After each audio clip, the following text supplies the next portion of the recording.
नमस्कार साथीहरू, यो 132 केबी कोलपुर सुर्खेत दैलेख प्रसारण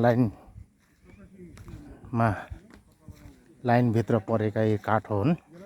यो जो टावर बनेको छ हाम्रो सामुदायिक ठुलोहर्रे सामुदायिक वनभित्र,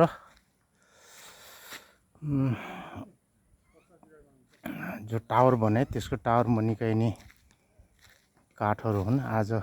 आज 2-3 दिन भयो यो घाटगड्डी भइरहेको छ। आज यहाँ कर्मचारीहरू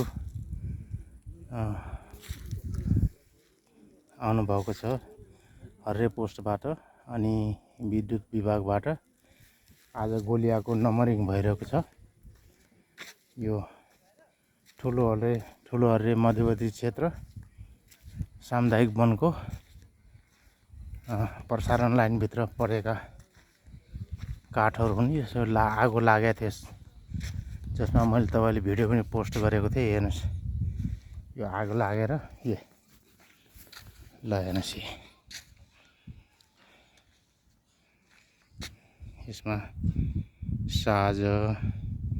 साजको अनि सालको अनि सल्ला अनि कुकाठहरू पनि थुप्रै छन् यसमा। यो आज 3-4 दिन भयो घाटगड्डी भइरहेको। यो पछि यो विद्युत विभागले चाहिँ जिम्मेवारीमा यो कटिङ भएको थियो।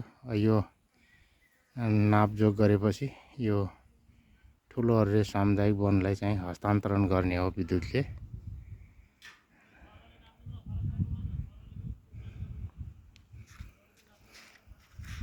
ल हेर्नु साथीहरू, कुकाठ बढी देखिन्छ यसमा, साज अनि सल्ला। यो आगो लागेको थियो, मैले तपाईँहरूलाई एउटा भिडियो पनि पोस्ट गरेको थिएँ। ल हेर्नुहोस्, यो आगो लागेर यो, तर यो 40 खोलानिरको यो काठ हो, सालको हो यो।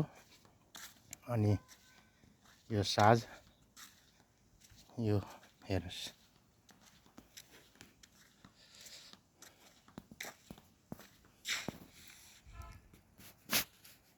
पछि यो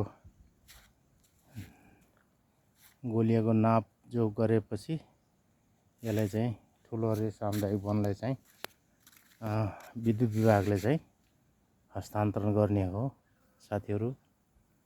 तब तक नमस्कार।